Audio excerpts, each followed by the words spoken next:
الحمد لله رب العالمين، والصلاة والسلام على سيد الأنبياء والمرسلين وعلى آله وأصحابه أجمعين ومن تبعهم بإحسان إلى يوم الدين. أما بعد، فأعوذ بالله من الشيطان الرجيم. بسم الله الرحمن الرحيم. لقد من الله على المؤمنين إذ بعث فيهم رسولا من أنفسهم يتلو عليهم آياته ويزكيهم ويعلمهم الكتاب والحكمة وإن كانوا من قبل لفي ضلال مبين.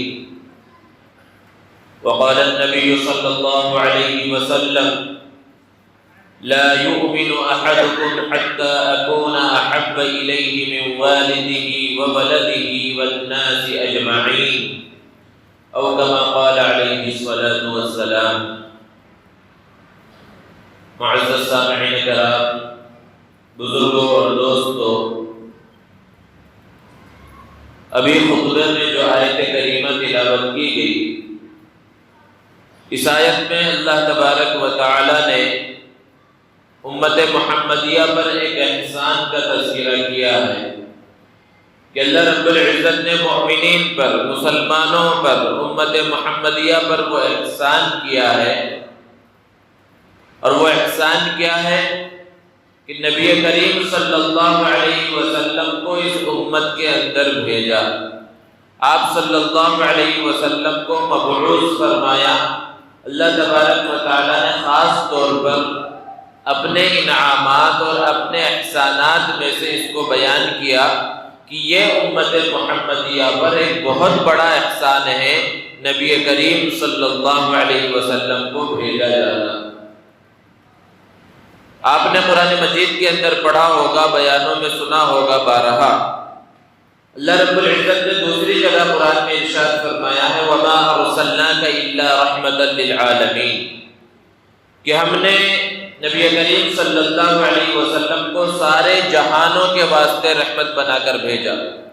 رحمت للمسلمین نہیں کہا گیا کہ خالص مسلمانوں کے واسطے آپ رحمت ہیں، بلکہ سارے جہان کے واسطے آپ رحمت ہیں. اسی طرح قرآن مجید کے بارے میں ایک جگہ پر اللہ نے بیان فرمایا: ہدی للمتقین، کہ یہ قرآن مجید متقیوں کے واسطے ہدایت ہے. جبکہ دوسری جگہ پر کہا گیا ہدی للناس، یہ سارے لوگوں کے واسطے ہدایت ہے، خالص مسلمانوں کے لیے نہیں ہے بلکہ ساری انسانیت کے واسطے ہے. تو نبی کریم صلی اللہ علیہ وسلم کو ایک جگہ پر سارے جہان کے لیے رحمت بتایا.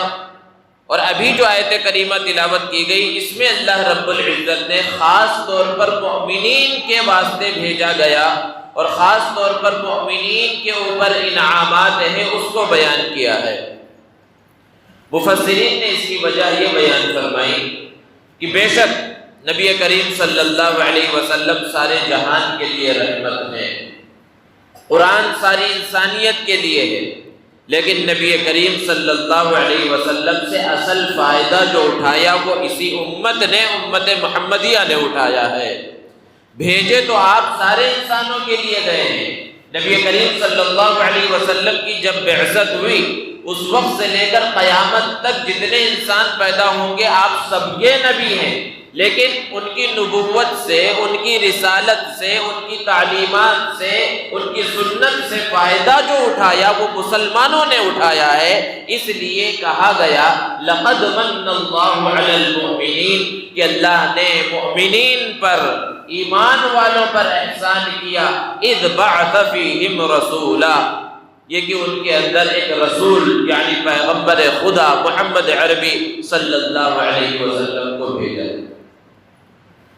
دوستو، اللہ تبارک و تعالیٰ نے بہت ساری مخلوقات کو پیدا فرمایا. ہزاروں مخلوقات ہیں، لیکن ان ہزاروں مخلوقات میں سے صرف 3 مخلوق ایسی ہیں جنہیں اللہ رب العزت نے عبادت کا مکلف بنایا: انسان، جنات اور فرشتے. اللہ تعالیٰ نے قرآن میں بیان فرمایا: وَمَا خَلَقْتُ الْجِنَّ وَالْإِنسَ إِلَّا لِيَعْبُدُونَ، کہ ہم نے انسانوں اور جناتوں کو محض اپنی عبادت کے لیے پیدا فرمایا ہے۔ اس میں فرشتوں کو شامل نہیں کیا گیا، فرشتوں کو خاص طور پر نہیں بیان کیا گیا، کیونکہ فرشتوں کو پیدا ہی عبادت کے لیے کیا گیا ہے۔ ان کی صفت ہی یہ ہے لا یعصون اللہ ما امرهم ویفعلون ما یؤمرون، کہ وہ اللہ کے حکم کی خلاف ورزی نہیں کرتے، انہیں جو کہہ دیا جاتا ہے وہ اس کو بجا لاتے ہیں۔ اگر فرشتے چاہیں بھی کہ وہ اللہ کے حکم کو چھوڑ دے تو وہ چھوڑ نہیں سکتے، ان کے اندر وہ صفت ہی نہیں ہے، وہ خاصیت ہی نہیں ہے کہ وہ اللہ کے حکم کی خلاف ورزی کر سکے۔ یہی وجہ ہے کہ جب اللہ تبارک و تعالیٰ نے فرشتوں کے سامنے اس بات کا تذکرہ کیا کہ میں انسان کو پیدا کرنے والا ہوں، اسے زمین پر اپنا نائب اور خلیفہ بنا کر بھیجوں گا، تو فرشتوں نے ایک اعتراض کیا تھا، نحن نسبح بحمدک ونقدس لک، کہ ہم تو آپ کی تسبیح بیان کر رہے ہیں، آپ کی تحمیل بیان کر رہے ہیں، آپ کی تقدیس میں لگے ہوئے ہیں، آپ کی عبادت میں لگے ہوئے ہیں، پھر اور ایک مخلوق پیدا کرنے کی کیا ضرورت ہے؟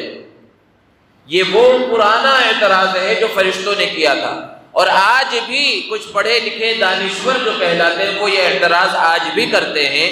جب اس آیت کریمہ کو بیان کیا جاتا ہے وَمَا خَلَقْتُ الْجِنَّ وَالْإِنسَ إِلَّا لِيَعْبُدُونَ، کہ انسانوں کی تخلیق کا مقصد اصل اللہ رب العزت کی عبادت ہے، تو بعض لوگ یہ کہتے ہیں کہ اگر اس انسان کو پیدا کرنے کا مقصد صرف عبادت ہوتا تو انسان کو پیدا کرنے کی ضرورت کیا تھی؟ فرشتے تو پہلے سے موجود تھے، وہ اللہ کی عبادت میں لگے ہوئے تھے۔ اللہ تعالیٰ اسی بات کو بتلانا چاہتے ہیں کہ وہ فرشتوں کے ذمے جو عبادت ہے اور انسانوں کو جو عبادت دی گئی ہے، دونوں میں زمین اور آسمان کا فرق ہے، کیونکہ فرشتے ان کے اندر یہ صفت ہی نہیں ہے کہ وہ اس عبادت کو چھوڑ دیں، جبکہ اللہ تبارک و تعالیٰ نے اس انسان کو بہت سی ضروریات دے کر دنیا میں بھیجا اور اس کو اختیار بھی دیا ہے، وہ چاہے تو اللہ کی عبادت کرے، وہ چاہے تو اللہ کی عبادت نہ کرے، نماز کو فرض کیا، چاہے تو نماز پڑھے اور چاہے تو چھوڑ دے، اس کے اندر یہ اختیار ہے، وہ اپنے طاقت سے اللہ کی عبادت کر سکتا ہے، اللہ کے حکم کو پورا کر سکتا ہے اور چاہے تو اسے چھوڑ بھی سکتا ہے۔ اس کو علماء نے مثال سے سمجھایا کہ ایک آدمی جسے کچھ دکھائی نہیں دیتا، اس نے کچھ بھی نہیں دیکھا اپنی زندگی کے اندر، تو اس نے کبھی غیر محرم کے اوپر نگاہ نہیں ڈالی، اس نے فحش چیزیں نہیں دیکھی، غلط چیزوں کو اس نے نہیں دیکھا، تو یہ آدمی ان سارے گناہوں سے بچ رہا ہے۔ ایسا آدمی جسے ہم نابینا کہتے ہیں، اس کے برخلاف ایک اور آدمی ہے جو صحیح سالم ہے، جس کی آنکھیں ہیں، آنکھ سے جو چاہے وہ دیکھ سکتا ہے۔ اب جب اس کے دل کے اندر غیر محرم پر نگاہ ڈالنے کا خیال پیدا ہوا، اللہ کے ڈر سے اپنی نگاہ کو نیچی کر لیا کہ اللہ کے سامنے جواب دینا ہے، کوئی غلط چیز، فحش چیز، گندی چیز دیکھنے کا خیال ہوا، اللہ کے ڈر سے اپنی نگاہ کو نیچی کر لیا، اپنی آنکھ کی حفاظت کر لی اور اس گناہ سے بچ گیا۔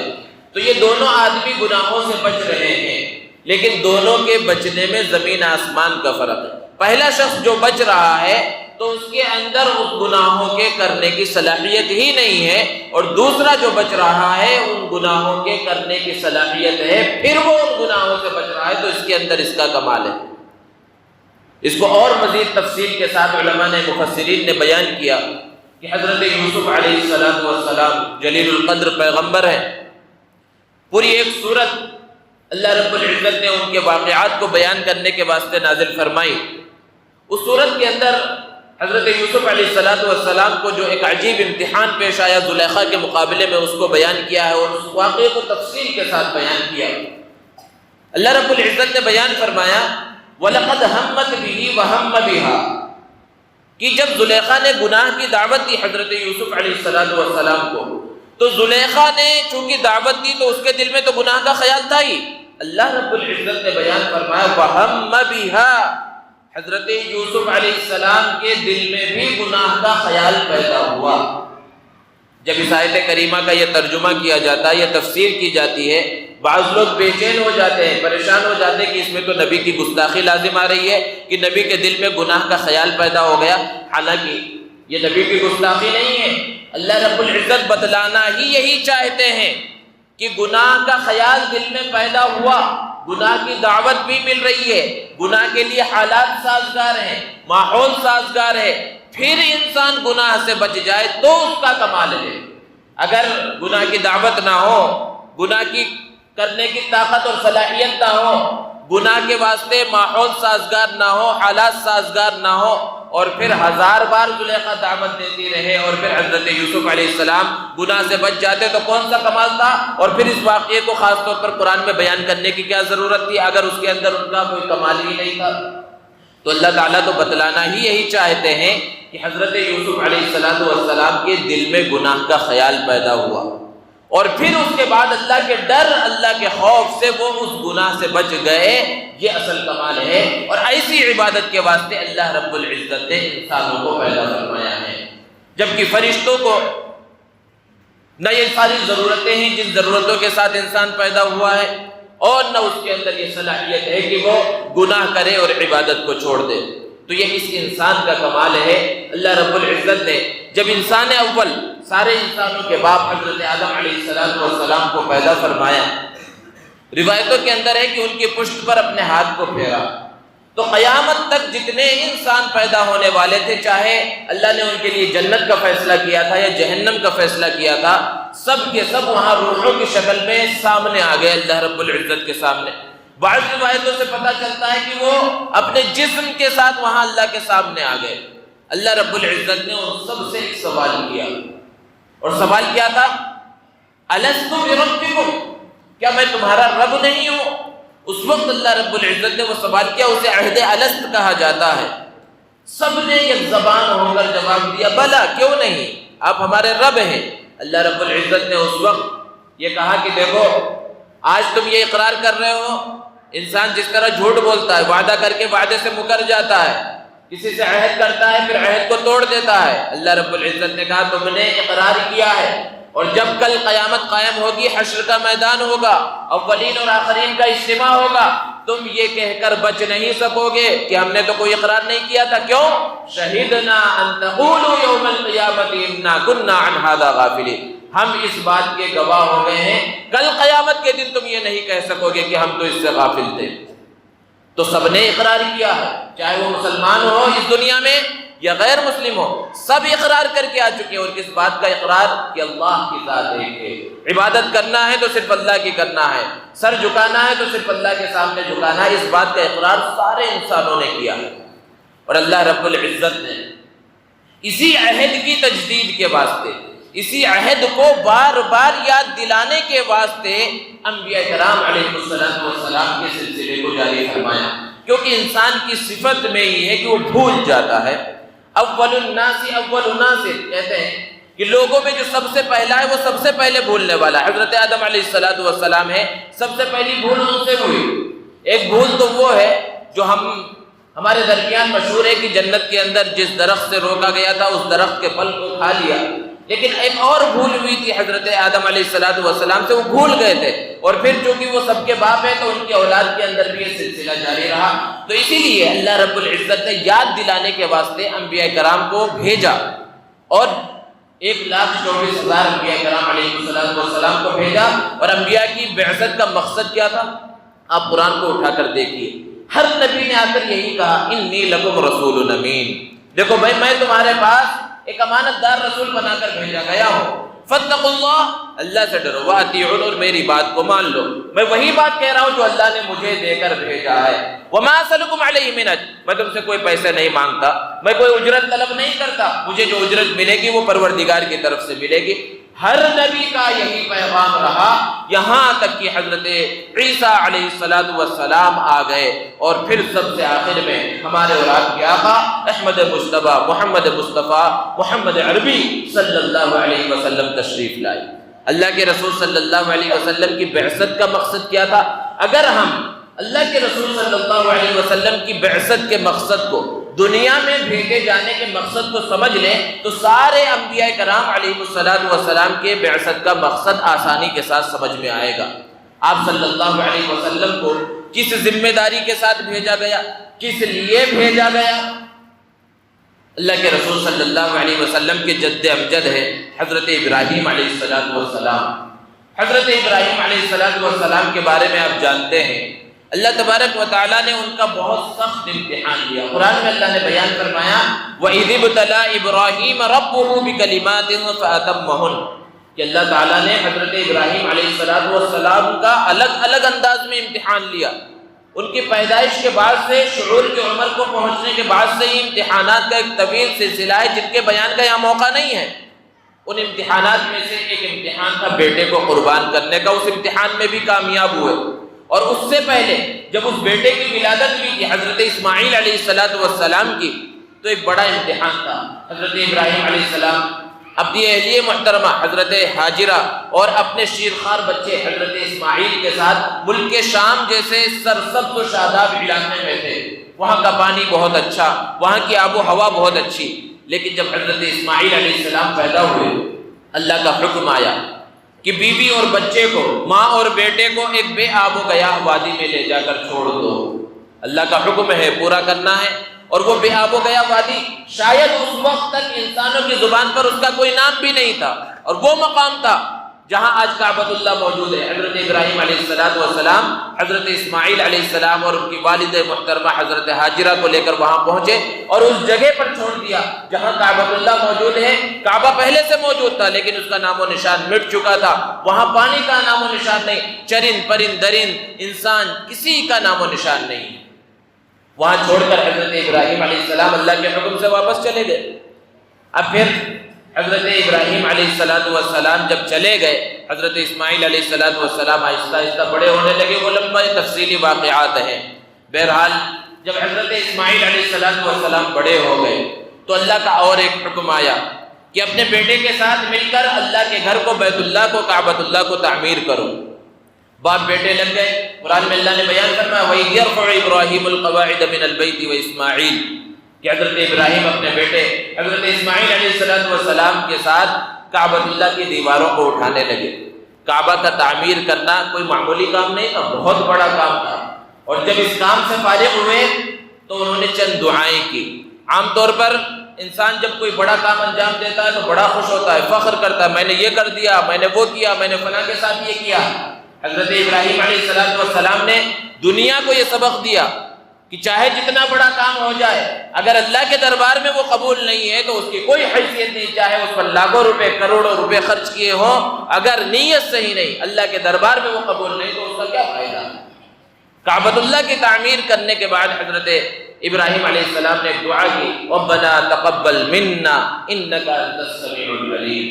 ہم اور آپ ہمیشہ دعا میں یہ دعا پڑھتے ہیں. یہ حضرت ابراہیم علیہ السلام کی دعا کہ ہمارے پروردگار ہم نے جو کعبہ کو تعمیر کیا اس کو قبول فرما, کیونکہ اگر یہ قبول نہیں تو اس تعمیر کا کوئی فائدہ نہیں. انک انت السمیع العلیم. پھر اس کے بعد اور ایک دعا کی اپنے خاندان کے بارے میں کہ خاندان کو اچھا بنا دے. پھر اور ایک دعا کی جس کو بیان کرنا مقصود ہے. ایک دعا کی ربنا وابعث فیہم رسولا, کہ ہمارے پروردگار ہمارے ہی خاندان میں سے ایک ایسے پیغمبر کو بھیج. کیسا پیغمبر؟ حضرت ابراہیم علیہ السلام نے صرف پیغمبر کو, نبی کو, رسول کو نہیں مانگا, بلکہ نبی کو مانگنے کے ساتھ ساتھ نبی کے کام کو, نبی کے مقصد کو بھی مانگ لیا. اور اللہ رب العزت نے حضرت ابراہیم کی ساری دعاؤں کو قبول کیا اور یہ دعا بھی قبول کیا, اور انہی مقاصد کے ساتھ, انہی ذمہ داریوں کے ساتھ پیارے آقا صلی اللہ علیہ وسلم کو بھیجا گیا. جو ذمہ داریاں, جو مقاصد حضرت ابراہیم علیہ السلام نے مانگی تھی, وہ کیا مقاصد ہے؟ حضرت ابراہیم علیہ السلام نے دعا کے اندر کہا تھا یتلو علیہم آیاتک. سب سے پہلا مقصد نبی کریم صلی اللہ علیہ وسلم کے دنیا میں بھیجے جانے کا کہ وہ دنیا میں جا کر آپ کی آیات کی تلاوت کرے. تلاوت قرآن, قرآن مجید کی تلاوت کرنا یہ نبی کریم صلی اللہ علیہ وسلم کی بعثت کا سب سے پہلا مقصد ہے. اب غور کیجیے, بہت سے لوگ آپ کو ملیں گے جو یہ کہیں گے حفاظ کرام پر طنز کرتے ہوئے کہ طوطے کی طرح قرآن مجید کو رٹنے کا کوئی فائدہ نہیں ہے, یعنی اگر اس کو سمجھ کر نہ پڑھا جائے تو اس کا کوئی فائدہ نہیں ہے. حالانکہ نبی کریم صلی اللہ علیہ وسلم کی بعثت کا پہلا مقصد ہے تلاوت قرآن, کہ قرآن مجید کو تلاوت کیا جائے. قرآن مجید جب اللہ کے رسول صلی اللہ علیہ وسلم پر نازل ہوتا, صحابہ کے سامنے آپ اس کو پڑھ کر سناتے, اس کی تلاوت کرتے, صحابہ یاد کرتے, لکھ لیتے, اور پھر اس کے بعد وہ تلاوت کیا کرتے تھے. اور تلاوت کے فضائل کو نبی کریم صلی اللہ علیہ وسلم نے بیان فرمایا کہ اللہ تبارک و تعالیٰ قرآن مجید کے اندر جو حروف ہیں ہر حرف پر ایک نیکی عطا فرمائیں گے. اور پھر آگے ارشاد فرمایا کہ میں یہ نہیں کہتا کہ الف لام میم پورا ایک حرف ہے، بل الف حرف ولام حرف ومیم حرف، الف ایک الگ حرف ہے، لام ایک الگ حرف ہے، میم ایک الگ حرف ہے. یعنی کوئی بندہ اگر الف لام میم کہتا ہے تو اسے 30 نیکیاں مل جاتی ہیں. اب اس کے اندر نقطہ مفسرین نے یہ بیان کیا کہ اللہ کے رسول صلی اللہ علیہ وسلم نے سمجھانے کے واسطے ایک ایسے ٹکڑے کا انتخاب کیا جسے حروف مقطعات میں سے ہے. حروف مقطعات کہا جاتا ہے کہ حروف مقطعات میں سے ہے، اور ہر مسلمان جانتا ہے کہ حروف مقطعات جو ہیں ان کے جو معانی ہیں وہ اللہ کے علاوہ کوئی نہیں جانتا. تو الف لام میم جس کا معنی صرف اللہ کو معلوم ہے، جس کا مفہوم صرف اللہ کو معلوم ہے، اس کی تلاوت کرنے پر 30 نیکیاں ملنے والی ہیں. اس سے یہ سمجھ میں آیا تلاوت قرآن یہ فائدے سے ثواب سے خالی نہیں ہے. تو اللہ کے رسول صلی اللہ علیہ وسلم کی بعثت کا ایک مقصد تلاوت قرآن ہے، اور دوسرا مقصد جو حضرت ابراہیم علیہ السلام نے مانگا وَيُعَلِّمُهُمُ الْكِتَابِ، کہ صرف تلاوت قرآن کافی نہیں ہے بلکہ اس قرآن کی تعلیم، کتاب کی تعلیم. اب ذرا غور کریں کہ جن کے اوپر قرآن نازل ہو رہا ہے نبی کریم صلی اللہ علیہ وسلم، اور جو پہلے مخاطب ہیں وہ عربی داں ہیں، عرب کے لوگ ہیں جو عربی زبان کو بہت اچھی طرح سے سمجھتے ہیں، ان میں فصحاء ہیں، بلغاء ہیں، ان کی زبان بہت اچھی ہے. اب جب عربی کے اندر قرآن پڑھا جا رہا ہے تو وہ تو سمجھ گئے قرآن مجید، اب اس کو سمجھانے کا کیا معنی و مفہوم ہے. آج بھی بہت سے لوگ یہ سمجھتے ہیں کہ عربی کی چند کتابیں اگر پڑھ لی جائے، عربی گرامر ہمیں آ جائے تو بس قرآن کے ہم مفسر بن گئے اور قرآن سمجھنا ہمارے لیے آسان ہو گیا. حالانکہ ایسی بات نہیں ہے. استاد کے بغیر، معلم کے بغیر قرآن مجید کو نہیں سمجھا جا سکتا. یہ نبی کریم صلی اللہ علیہ وسلم نے خود سمجھایا، کیونکہ اگر صرف عربی کا سمجھ لینا، عربی بول لینا، عربی جان لینا ہی قرآن سمجھنے کے لیے کافی ہوتا تو قرآن نازل ہو گیا، اللہ کے رسول صلی اللہ علیہ وسلم نے تلاوت کر دی، مقصد پورا ہو گیا. کیونکہ جو سامنے قوم تھی، حضرت ابوبکر، حضرت عمر اور پوری قوم صحابہ کرام کی اور کفار و مشرکین کے سب عربی داں تھے، بہت اچھی عربی جاننے والے تھے، ان کے سامنے تفسیر کی کوئی ضرورت نہیں تھی. لیکن قرآن نے اللہ کے رسول صلی اللہ علیہ وسلم کی ذمہ داریوں کو بیان کیا. وَيُعَلِّمُهُمُ الْكِتَابِ، صرف تلاوت قرآن کافی نہیں ہے، اب اس کتاب کو سمجھائیں. حالانکہ عربی میں ہے لیکن پھر بھی اس کی تعلیم، اس کے معانی، اس کے مفاہیم کو بتلانا یہ اللہ کے رسول صلی اللہ علیہ وسلم کی ذمہ داری ہے. اور قرآن مجید کو سمجھنے کے لیے بہت سارے علوم کی ضرورت پڑتی ہے، یہ بات سمجھ گئے. تو دوسرا مقصد ہے اللہ کے رسول صلی اللہ علیہ وسلم کے اس دنیا میں بھیجے جانے کا تعلیم کتاب. اور تیسرا مقصد اسی آیت میں بیان کیا وَيُعَلِّمُهُمُ الْكِتَابَ وَالْحِكْمَةَ، کتاب کی یعنی قرآن کی تعلیم کے ساتھ ساتھ حکمت کی تعلیم. حکمت قرآن مجید میں بہت سے مقامات پر استعمال ہوا ہے اور الگ الگ جگہوں پر الگ الگ معانی کے اندر استعمال ہوا، لیکن سب کے سب قریب المعنی ہیں. اور اس کا مفہوم کیا ہے؟ مفسرین نے بیان کیا کہ اس آیت کریمہ میں حکمت سے مراد سنت ہے، حکمت سے مراد احادیث مبارکہ ہیں کہ اللہ کے رسول صلی اللہ علیہ وسلم نے جو کچھ بیان فرمایا قرآن مجید کی تفسیر کے اندر، اور وہ قرآن مجید کے الفاظ نہیں ہیں تو وہی حدیث بن گئے، وہی احادیث ہیں. اور احادیث کی بڑی بڑی کتابوں کے اندر وہ احادیث کا ذخیرہ موجود بھی ہے. تو ان احادیث کو سمجھانا، اللہ کے رسول صلی اللہ علیہ وسلم کے اپنے فرامین کو سمجھانا، یہ خود اللہ کے رسول صلی اللہ علیہ وسلم کی ذمہ داری ہے. اور حکمت کا ایک عام مفہوم ہے جو ہمارے ذہنوں میں ہے کہ جس کے اندر حکمت ہوتی ہے وہ بہت کامیاب ہوتا ہے، جس کے اندر حکمت ہوتی ہے بڑے بڑے مسائل کو چٹکیوں میں حل کر دیتا ہے، اچھی رائے، اچھا مشورہ لوگوں کو دیتا ہے. اور جس کے اندر حکمت نہیں ہوتی چھوٹے مسئلے کو بہت بڑا بنا دیتا ہے، چھوٹے مسئلے میں پریشان ہو جاتا ہے. اسی لیے اللہ رب العزت نے بیان فرمایا وَمَن يُؤْتَ الْحِكْمَةَ فَقَدْ أُوتِيَ خَيْرًا كَثِيرًا، کہ جسے حکمت عطا کر دی گئی اسے بہت بڑی بھلائی عطا کر دی گئی. تو تیسرا مقصد ہے تعلیم حکمت، کہ حکمت کی تعلیم دی جائے. اور چوتھا مقصد جو اہم مقصد ہے وہ یزکیہم، دلوں کی صفائی.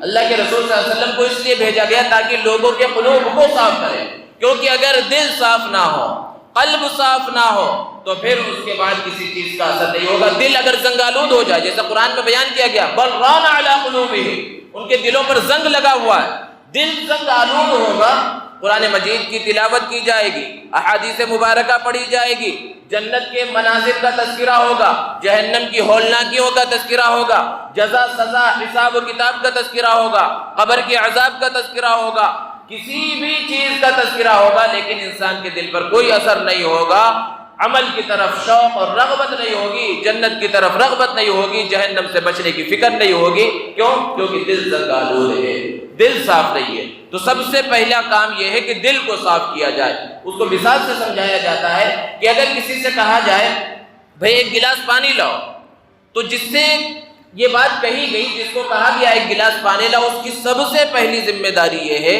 کہ وہ گلاس کو اچھی طرح سے صاف کرے۔ گلاس کو جب اس نے دھل لیا، اچھی طرح سے صاف کر لیا، عام نل کا پانی بھی اگر اس میں ڈالیں گے وہ پینے کے لائق ہوگا، لیکن گلاس کو صاف نہیں کیا، گلاس میں گندگی ہے، گلاس صاف نہیں ہے، اب اس میں آب زمزم ڈالا جائے، منرل واٹر ڈالا جائے، وہ پینے کے لائق نہیں ہوگا۔ تو بالکل اسی طرح دل جب صاف ہوگا تو اس کے بعد چیزوں کا اثر ہوگا۔ اللہ کے رسول صلی اللہ علیہ وسلم کا دنیا میں آنے کا ایک مقصد لوگوں کے قلوب کی صفائی ہے، تزکیہ قلوب بھی ہے۔ ان مقاصد کے ساتھ اللہ کے رسول صلی اللہ علیہ وسلم کو اس دنیا کے اندر مبعوث کیا گیا، بھیجا گیا۔ اور اللہ کے رسول صلی اللہ علیہ وسلم کو کس زمانے میں بھیجا گیا؟ اس زمانے کو زمانے جاہلیت کہا جاتا ہے۔ 6 صدی عیسوی جس زمانے میں اللہ کے رسول صلی اللہ علیہ وسلم کو بھیجا گیا، وہ 6 صدی عیسوی ہے۔ جاہلیت اپنے عروج پر تھی، ہر طرف تاریکی، ہر طرف ظلم، ہر طرف لوٹ مار، ناچ گانا، بس یہی سب پوری دنیا کے اندر چل رہا تھا۔ دنیا کے بڑے بڑے جو مذاہب تھے وہ سب کے سب اس وقت ناکام ہو چکے تھے۔ یہودیت چند رسم و رواج کا نام رہ گیا تھا، اور یوں بھی یہودیت ایک ایسا مذہب ہے جو دوسروں کو اپنے مذہب میں آنے کی دعوت نہیں دیتا۔ اور عیسائیت جب سے اس میں تثلیث کا عقیدہ، ایک میں 3 اور 3 میں 1 کی بھول بھلائیوں میں وہ گھسے تھے، تب سے عیسائیت کی مذہب کی شکل بت پرستی کے ایک مذہب سے زیادہ کی کوئی حیثیت نہیں رہ گئی تھی۔ اور ہندوستان اور وسط ایشیا میں بدھ مذہب بھی بہت پھیلا ہوا تھا، لیکن اس کی حقیقت بھی شرک اور بت پرستی سے زیادہ کی نہیں تھی۔ اور جہاں تک ہندو مذہب کی بات ہے تو تاریخی روایتوں سے پتہ چلتا ہے کہ وہ زمانہ جس زمانے میں پیارے آقا صلی اللہ علیہ وسلم اس دنیا میں تشریف لائے، اس زمانے میں مورتی پوجا اور بت پرستی ہندو مذہب میں بہت عروج پر تھی، اور ان کے معبودوں کی تعداد کروڑوں میں پہنچی ہوئی تھی۔ اور جہاں تک عربوں کا حال ہے تو ان کے اخلاق تباہ ہو چکے تھے، وہ شراب جوئے کے عادی تھے، وہ عورتوں پر ظلم کرنے والے تھے۔ ایک مرد جتنی عورتوں سے چاہتا شادی کر لیتا، اور جب چاہتا طلاق دے دیتا، اور کبھی کبھی بغیر طلاق دیے یوں ہی چھوڑ دیتا، نہ اس کو اپنے پاس رکھتا نہ اسے طلاق دیتا۔ گویا کہ کوئی ایسا ظلم نہیں تھا جو وہ ڈھا نہ رہے ہو، لوٹ مار ہر طرف مچی ہوئی تھی، اور پوری دنیا کے اندر یہ چیز تھی۔ ایسا نہیں ہے کہ صرف عربوں کے اندر یہ خرابی تھی، یہ خرابی پوری دنیا کے اندر تھی۔ ہر طرف سے ہر ایک کی خواہش تھی کہ یہ خرابیاں ختم ہو جائیں، یہ ظلم و جور کا سلسلہ ختم ہو جائے، لیکن خامخواہ امید باندھنے کی کوئی شکل نہیں تھی، کیونکہ امید باندھنے کے واسطے کچھ نہ کچھ آثار چاہیے کہ اچھائی کے آثار نظر آئے، وہاں اچھائی کے کوئی آثار نہیں تھے۔ لیکن اسی زمانے میں ایک بہت بڑا واقعہ پیش آیا، اللہ نے قرآن میں اس کو بیان فرمایا۔ اس واقعے کی وجہ سے لوگوں کے قلوب عربوں کی طرف متوجہ ہوئے، اور عربوں میں بھی قریش کی طرف متوجہ ہوئے، اور لوگ یہ سمجھنے لگے کہ اب دنیا میں تبدیلی کی ہوا چلنے والی ہے۔ وہ بڑا واقعہ یہ ہوا کہ صنعاء جو یمن کے اندر ہے، وہاں کا ایک گورنر تھا ابرہہ۔ اس نے جب دیکھا کہ لوگ دنیا کے کونے کونے اور چپے چپے سے بیت اللہ، کعبۃ اللہ کی زیارت کے لیے آتے ہیں، اور کعبۃ اللہ کی محبت لوگوں کے دلوں کے اندر ہے، اس نے یہ سوچا کہ میں صنعاء کے اندر ایک بہت خوبصورت گرجا تعمیر کروں گا، چرچ بناؤں گا، کہ لوگوں کے قلوب کعبۃ اللہ سے میرے گرجا کی طرف متوجہ ہو جائے، منتقل ہو جائے، کعبۃ اللہ کی محبت ان کے دلوں سے ختم ہو جائے۔ کیونکہ کعبہ جس علاقے کے اندر ہے وہاں خوبصورتی اور دوسری چیزوں کی اس زمانے میں کوئی خاص چیزیں نہیں تھی، بے آب و گیا وادی تھی پہلے، پھر اس کے بعد پہاڑی علاقہ تھا، کوئی خاص چیز نہیں تھی۔ تو اس نے سرسبز و شاداب علاقے کے اندر ایک گرجا تعمیر کرنا شروع کیا کہ لوگ وہاں سے متوجہ ہو کر، وہاں کا سفر چھوڑ کر میرے گرجا کا سفر کرنا شروع کریں۔ عرب چاہے جتنے برے تھے، چاہے جتنی خرابیاں ان کے اندر تھی، لیکن ایک خاصیت ان کے اندر تھی کہ کعبۃ اللہ کی محبت ان کے دلوں کے اندر تھی۔ وہ کسی قیمت پر بیت اللہ شریف کو، کعبۃ اللہ کو چھوڑنے کے لیے، اس کی عزت کا سودا کرنے کے واسطے تیار نہیں تھے۔ جب اس کا گرجا بن کر تیار ہو گیا اور لوگوں کو اس کے مقصد کا پتہ چلا تو ایک کنانی شخص نے غصے میں آ کر وہاں جا کر استنجا کر کے اس کو گندا کر دیا، قضاء حاجت کر کے گندا کر دیا اور واپس بھاگ گیا۔ جب ابرہہ کو پتا چلا کہ میرے گرجا کے ساتھ یہ سلوک کیا گیا ہے تو اس نے قسم کھائی کہ جب تک کعبۃ اللہ کو ڈھا نہیں دوں گا، منہدم نہیں کر دوں گا، تب تک میں چین سے نہیں بیٹھوں گا۔ اور اس مقصد کو پورا کرنے کے لیے اس نے ہاتھیوں کا ایک لشکر جرار اور طاقتور فوجیوں کا ایک لشکر جرار تیار کیا اور مکہ المکرمہ کی جانب روانہ ہوا۔ مکہ سے کچھ پہلے اس نے پڑاؤ کیا، وہاں پر اللہ کے رسول صلی اللہ علیہ وسلم کے دادا حضرت عبد المطلب کے کچھ اونٹ چر رہے تھے۔ روایتوں کے اندر ہے کہ ان کی تعداد 200 تھی، اس نے پکڑ لیا ان اونٹوں کو۔ جب حضرت عبد المطلب کو پتا چلا، جو مکہ کے سردار ہیں، کعبۃ اللہ کے متولی بھی ہیں، تو وہ ابرہہ سے ملنے کے واسطے گئے۔ ابرہہ ایک خیمے کے اندر تھا، خیمے کے اندر بھی اس نے تخت لگایا تھا اور تخت پر عالیشان انداز میں بیٹھا ہوا تھا۔ جب حضرت عبد المطلب اندر داخل ہوئے، ان کی خوبصورتی، ان کے رعب و دبدبے، ان کے جاہ و جلال کو دیکھ کر خود تو ان کو نہیں بلایا تخت پر، لیکن ان سے ملنے کے واسطے تخت سے نیچے اترا اور ان کے برابر میں آ کر بیٹھ کر بات کرنا شروع کیا اور پوچھا کیا آنے کا مقصد کیا ہے۔ حضرت عبد المطلب نے کہا، جواب دیا، اور یہ جواب ایک ایسا جواب ہے جو آج جس انداز میں ایک فیصلہ آیا اور لوگوں کے قلوب تھوڑے غمگین ہیں، پریشان نظر آ رہے ہیں، وہ جواب اور وہ یقین اس طرح کا اللہ کی ذات پر ہو جائے تو انسان پریشان نہیں ہوگا۔ حضرت عبد المطلب نے جواب دیا کہ بھائی میں نے یہ سنا ہے کہ آپ نے میرے 200 اونٹوں کو پکڑ لیا ہے، میں اپنے اونٹوں کو چھڑانے کے واسطے آیا ہوں۔ ابرہہ بڑا پریشان ہوا کہ یہ کیسا قریش کا سردار ہے اور یہ کیسا کعبہ کا متولی ہے، اسے پتا بھی ہے، کیونکہ سب کو پتا ہے کہ میں کعبہ کو ڈھانے کے لیے آ رہا ہوں اور یہ کعبہ کا ذمہ دار ہے، کعبہ کا متولی ہے، کعبہ کے بارے میں کچھ بات نہیں کر رہا، بیت اللہ کے بارے میں کچھ بات نہیں کر رہا، اسے تو اپنے اونٹوں کی پڑی ہوئی، یہ کیسا آدمی ہے؟ اس نے پوچھا عبد المطلب سے کہ تم کعبہ کے بارے میں کوئی بات نہیں کرتے، تم بیت اللہ کے بارے میں کوئی بات نہیں کرتے؟ حضرت عبد المطلب نے جو جواب دیا تھا وہ آب ذر سے لکھے جانے کے قابل ہے۔ انہوں نے جواب دیا کہ بھائی اونٹوں کا مالک میں ہوں، اس لیے مجھے اونٹوں کی پڑی ہوئی ہے، اس گھر کا مالک جو ہے وہ خود اس کی حفاظت کرے گا۔ اور اللہ رب العزت نے اس گھر کی حفاظت فرمائی، اور کس طرح حفاظت فرمائی؟ اللہ رب العزت کا ایک طریقہ ہے، اللہ کی سنت ہے کہ اللہ تبارک و تعالیٰ ایک طاقت کو دوسری طاقت سے نہیں لڑواتا۔ اللہ تعالیٰ ہاتھیوں کو ہاتھیوں سے نہیں لڑواتا، کیونکہ اگر دو طاقتوں کا مقابلہ ہو جائے، ایک طاقت دوسری طاقت کو شکست دے دے تو اس میں کون سی بڑی بات ہے؟ لوگ بیان کریں گے، چند دنوں میں بھول جائیں گے کہ فلاں طاقتور ملک نے فلاں طاقتور ملک کو شکست دے دی۔ اللہ کی بڑائی بیان نہیں ہوگی۔ ہاتھیوں کا ایک لشکر ہو اور دوسری طرف بھی ہاتھیوں کا لشکر ہو، دو ہاتھیوں کا لشکر کا آپس میں مقابلہ ہو جائے، ایک لشکر دوسرے لشکر کو شکست دے دے تو اس میں کون سی بڑی بات ہے؟ لوگ یہی کہیں گے ہاتھیوں کے ایک جھنڈ نے دوسرے ہاتھیوں کے جھنڈ کو شکست دے دی۔ اللہ رب العزت کی سنت دیکھیے کہ اللہ تبارک و تعالیٰ عموماً طاقتور کا مقابلہ کمزور سے کرواتا ہے، اور پھر کیا ہوتا ہے؟ کم من فئۃ قلیلۃ غلبت فئۃ کثیرۃ باذن اللہ۔ بہت سی مرتبہ ایسا ہوا ہے، چھوٹی سی مٹھی بھر جماعت بڑی بڑی جماعتوں پر غالب آ گئی، اور جب کمزور کا مقابلہ طاقتور سے ہوتا ہے اور کمزور غالب آ جاتا ہے تو اللہ کی بڑائی بیان کی جاتی ہے۔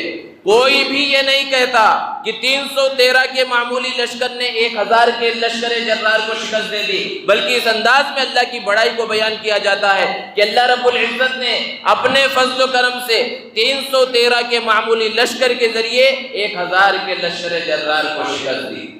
تو اللہ تبارک و تعالیٰ چاہتے ابرہہ کے ہاتھیوں کے مقابلے میں ہاتھیوں کا ایک لشکر بھیج دیتے اور ہاتھیوں کے لشکر کا مقابلہ ہوتا، اور ہاتھیوں کا لشکر اگر شکست دے دیتا تو اللہ کی بڑائی نہیں بیان کی جاتی، بس کہہ دیا جاتا بھائی ہاتھیوں نے ہاتھیوں کو ہرا دیا۔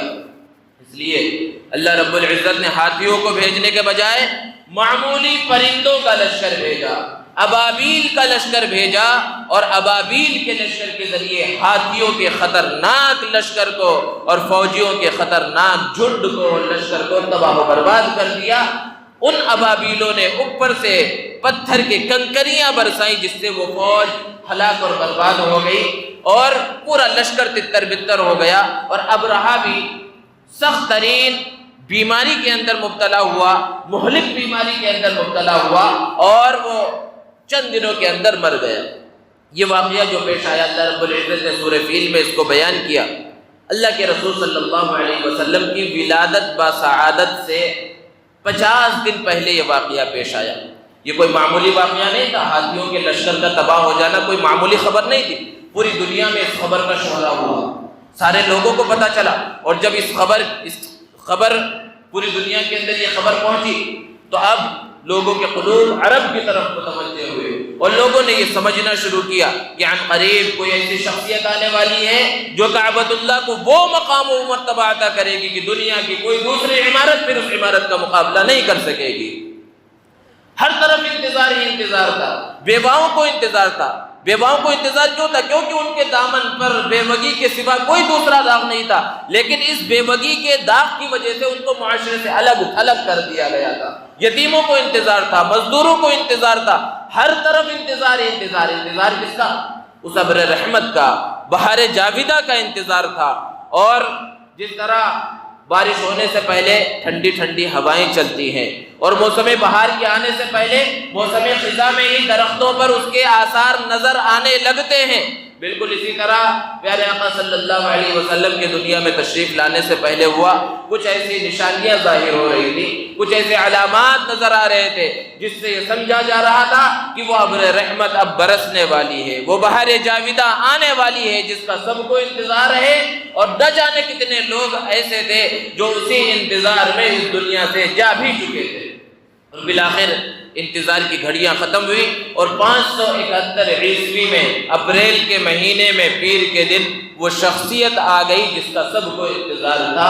اللہ کے رسول صلی اللہ علیہ وسلم کی ولادت بسعادت ہوئی، جس مناسبت سے ہم اور آپ یہاں پر جمع ہیں۔ اللہ کے رسول صلی اللہ علیہ وسلم تشریف لائے۔ دوستو، اللہ رب العزت کا ایک اصول ہے، قرآن میں اللہ نے بیان فرمایا ہے کہ جو جتنا نیک ہوتا ہے اللہ تبارک و تعالیٰ اس کو اتنا زیادہ آزماتے ہیں، جو اللہ کا جتنا مقرب ہوتا ہے اس کا امتحان اتنا سخت ہوتا ہے۔ ورنہ جو اللہ کے دشمن ہیں انہیں تو کھلی چھوٹ ملی ہوئی ہے دنیا کے اندر، لیکن جو اللہ کا مقرب ہوتا ہے بظاہر کبھی کبھی وہ پریشانیوں میں نظر آتا ہے، تکلیف میں نظر آتا ہے، کیونکہ اللہ کا امتحان ہوتا ہے۔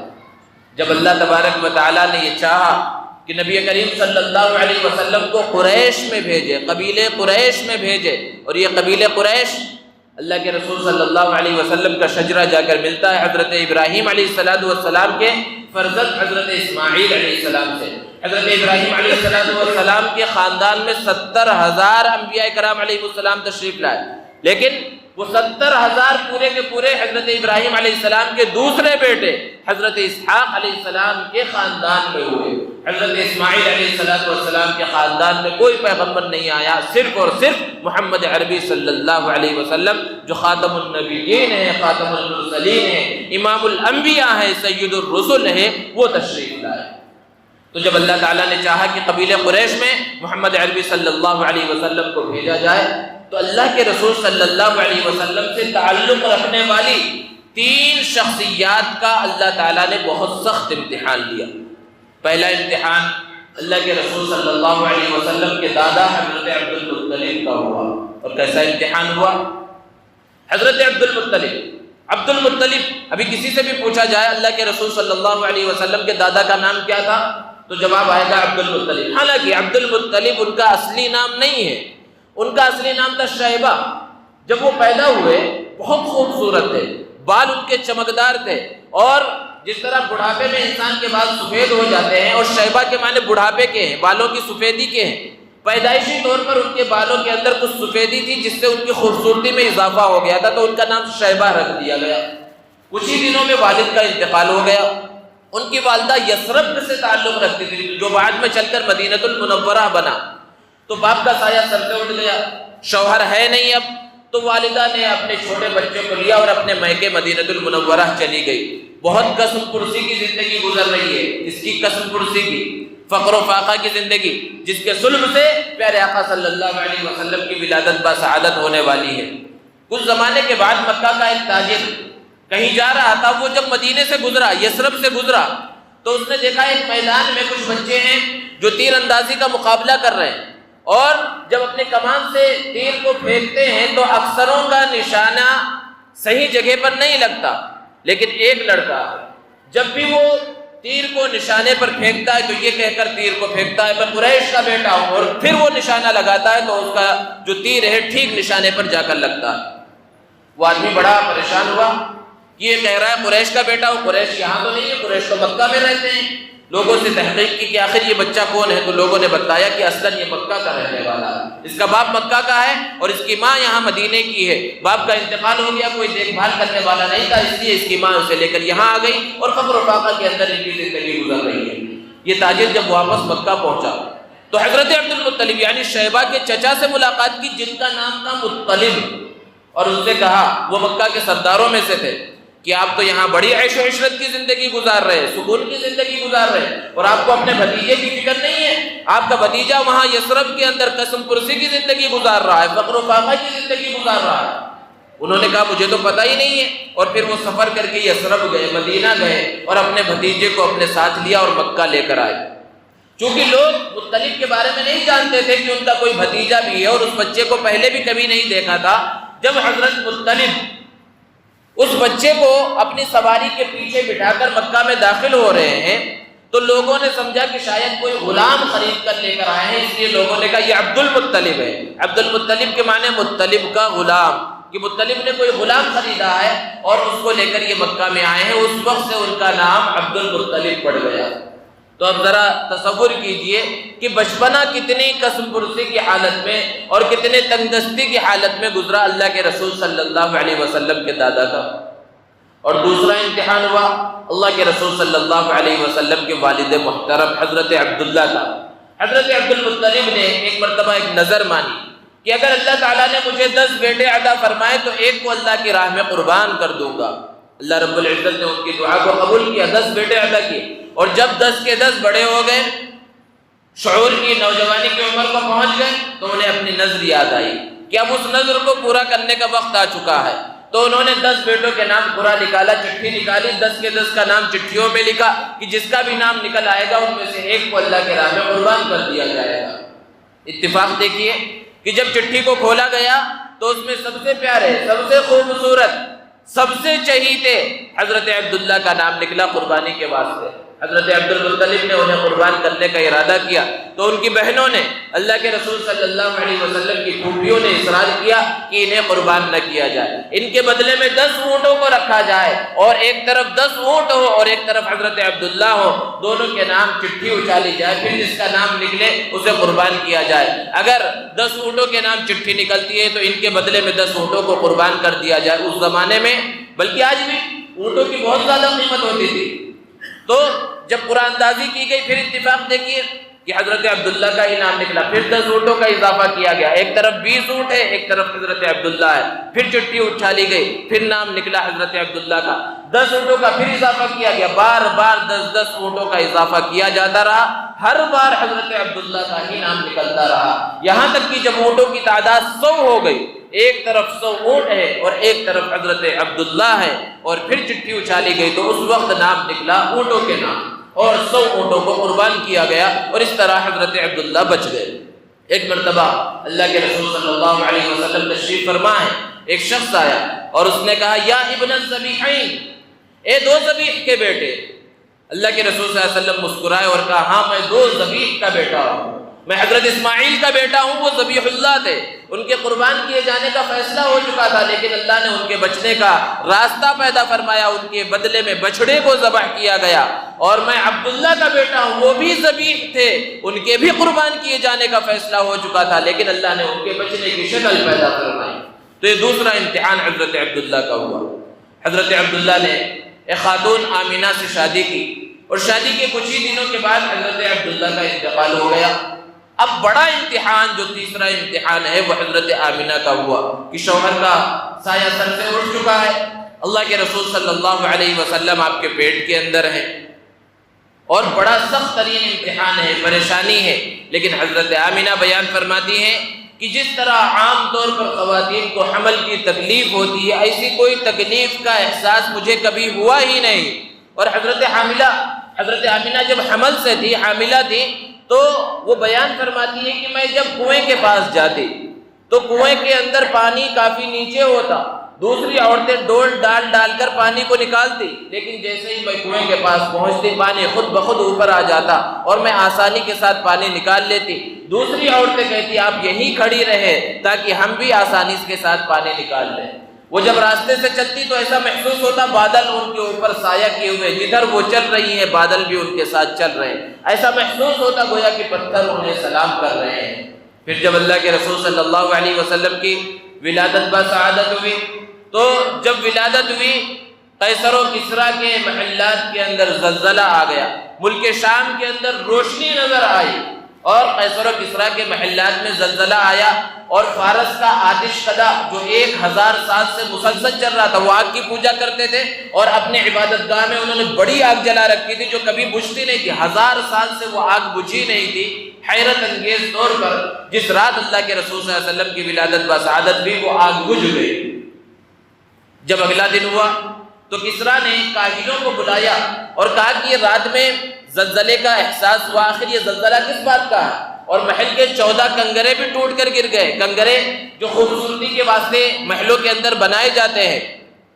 تو کاہنوں نے جواب دیا کہ ایک ایسا بچہ پیدا ہو چکا ہے جو آپ کے خاندان سے بادشاہت کے خاتمے کا سبب بنے گا۔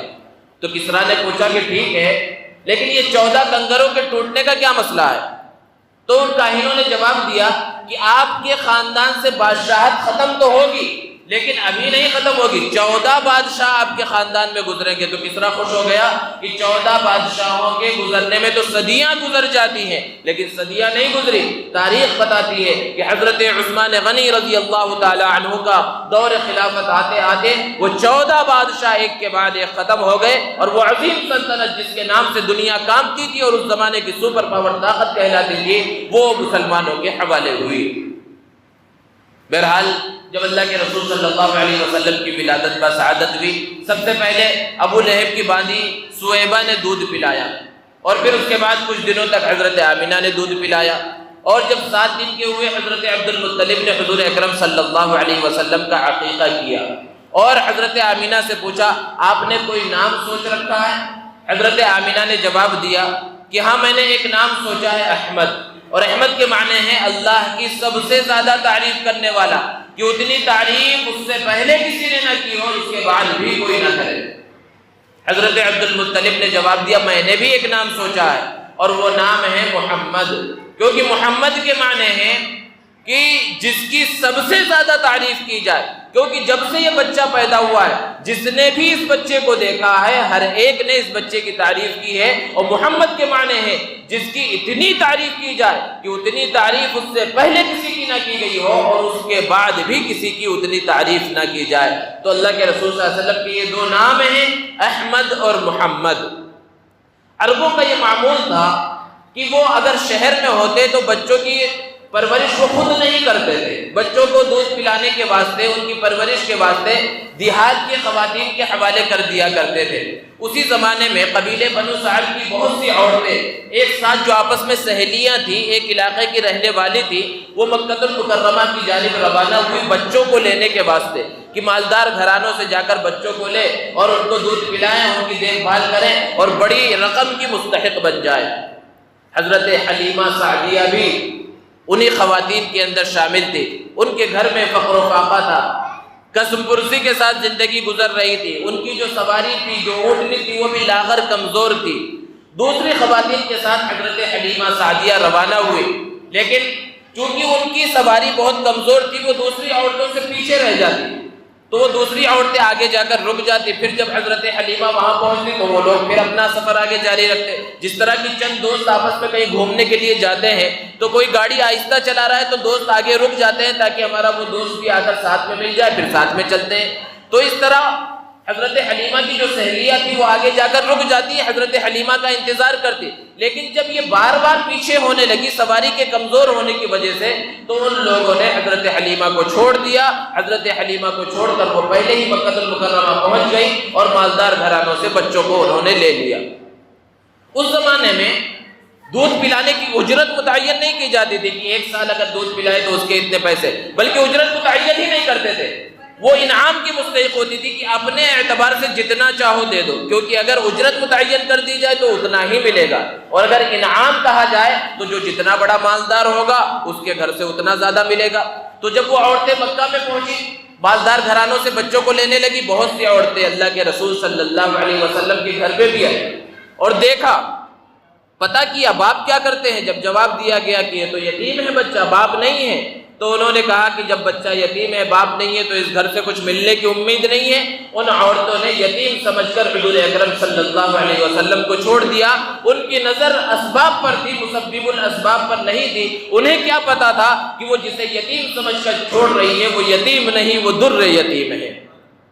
پھر حضرت حلیمہ جب بعد میں مکہ پہنچی اپنے شوہر کے ساتھ، تو دیکھا کہ سارے مالدار گھرانوں سے بچے لے لیے گئے ہیں، صرف ایک گھر جو عبد المطلب کا گھر ہے اس میں ایک بچہ ہے۔ انہیں بتایا گیا بچہ یتیم ہے، بچے کے باپ نہیں ہے۔ انہیں بڑا افسوس ہوا، لیکن یہ سوچا کہ خالی ہاتھ جانے سے بہتر ہے کہ ایک بچے کو لے لیا جائے، اور دیکھنے کے واسطے اللہ کے رسول صلی اللہ علیہ وسلم کے گھر میں پہنچے۔ اللہ کے رسول صلی اللہ علیہ وسلم کے مبارک چہرے سے جب چادر کو ہٹایا گیا، مسکراہٹ تھی اللہ کے رسول صلی اللہ علیہ وسلم کے چہرے پر۔ حضرت حلیمہ نے جب دیکھا، ان کے دل کے اندر محمد عربی صلی اللہ علیہ وسلم کی محبت بیٹھ گئی، فوراً گھر سے باہر آئی اور اپنے شوہر سے کہا کہ ہم اس بچے کو ضرور لیں گے، امید ہے اللہ تعالیٰ اس بچے کے ذریعے ہمیں نفع پہنچائے۔ اور پھر اندر گئی اور بچے کو گود میں لے لیا۔ اللہ کے رسول صلی اللہ علیہ وسلم کے حسن و جمال کو، اللہ کے رسول صلی اللہ علیہ وسلم کے اخلاق و کردار کو، اللہ کے رسول صلی اللہ علیہ وسلم کے فضائل کو بیان کرنے کے واسطے سیرت نگاروں نے الگ الگ انداز اپنایا ہے، الگ الگ اسلوب اپنایا ہے، الگ الگ طریقے سے اللہ کے رسول صلی اللہ علیہ وسلم کی تعریف کی ہے۔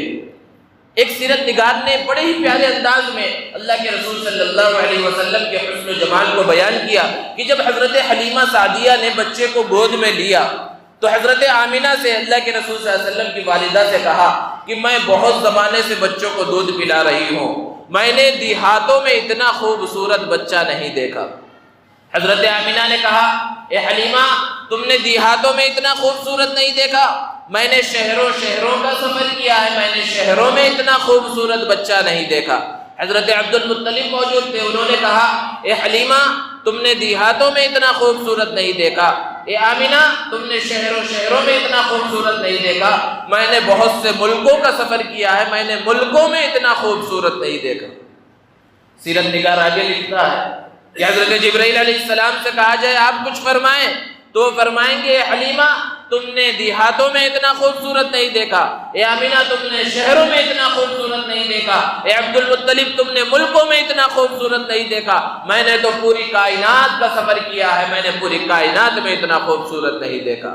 ایسے موقع پر اللہ رب العزت ارشاد فرمائے تو فرمائیں گے حلیمہ تم نے دیہاتوں میں اتنا خوبصورت نہیں دیکھا، اے آمینہ تم نے شہروں میں اتنا خوبصورت نہیں دیکھا، اے عبد المطلب تم نے ملکوں میں اتنا خوبصورت نہیں دیکھا، اے جبرائیل تم نے پوری کائنات میں اتنا خوبصورت نہیں دیکھا، میں نے پوری کائنات میں اتنا خوبصورت کسی کو پیدا ہی نہیں کیا۔ وَرَفَعْنَا لَكَ ذِكْرَكَ، اسی بات کو سیدہ عائشہ صدیقہ رضی اللہ تعالی عنہا نے بیان فرمایا کہ میرے محبوب کا چہرہ اتنا خوبصورت ہے کہ حضرت یوسف علیہ السلام کو دیکھ کر، ان کی خوبصورتی کو دیکھ کر مصر کی عورتوں نے اپنی انگلیوں کو کاٹ لیا تھا، اگر میرے محبوب کو دیکھتی تو اپنے دل کو کاٹ لیتی۔ یہ اللہ کے رسول صلی اللہ علیہ وسلم کے حسن و جمال کا عالم ہے۔ حضرت جابر رضی اللہ عنہ سے کسی نے سوال کیا کہ کیا اللہ کے رسول صلی اللہ علیہ وسلم کا چہرہ تلوار کی طرح چمکدار تھا؟ انہوں نے جواب دیا نہیں، سوال کرنے کا مقصد تھا تلوار کی چمک کا، لیکن انہوں نے کہا کہ اگر کہہ دیا جائے ہاں تلوار کی طرح چمکدار تھا تو کوئی یہ نہ سوچنے لگے کہ تلوار بالکل لمبی ہوتی ہے، کہیں کوئی یہ نہ سمجھ لے کہ اللہ کے رسول صلی اللہ علیہ وسلم کا چہرہ زیادہ لمبا تھا، اس لیے کہا نہیں بل مثل القمر، اللہ کے رسول صلی اللہ علیہ وسلم کا چہرہ چاند کی طرح چمکدار تھا۔ اور ایک اردو شاعر ہے جو کہتا ہے چاند سے تشبیہ دینا بھی کوئی انصاف ہے، چاند میں ہے چھائیاں اور آپ کا چہرہ صاف ہے۔ حضرت حسان رضی اللہ تعالی عنہ نے بیان فرمایا وَأَحْسَنَ مِنْكَ لَمْ تَرَ قَطُّ عَيْنِي وَأَجْمَلَ مِنْكَ لَمْ تَلِدِ النِّسَاءُ خُلِقْتَ مُبَرَّأً مِنْ كُلِّ عَيْبٍ كَأَنَّكَ قَدْ خُلِقْتَ كَمَا تَشَاءُ۔ یہ عربی کے الفاظ ہیں اس کا ترجمہ کوئی کتنا بھی کر لے، لیکن عربی میں جو مٹھاس ہے اور جو کہنا چاہتے ہیں حضرت حسان بن ثابت رضی اللہ عنہ اللہ کے رسول صلی اللہ علیہ وسلم کی خوبصورتی کے بارے میں، وہ حق ادا نہیں ہو سکتا۔ بہت سے اردو شاعروں نے اس کا ترجمہ کرنے کی کوشش کی۔ ایک شاعر نے کہا، جہاں میں ان سا چہرہ ہے نہ ہے خندہ جبھی کوئی، جہاں میں ان سا چہرہ ہے نہ ہے خندہ جبھی کوئی، ابھی تک عورتیں نہ جن سکی ان سا ہنسی کوئی۔ یہ اللہ کے رسول صلی اللہ علیہ وسلم کے حسن کا عالم ہے۔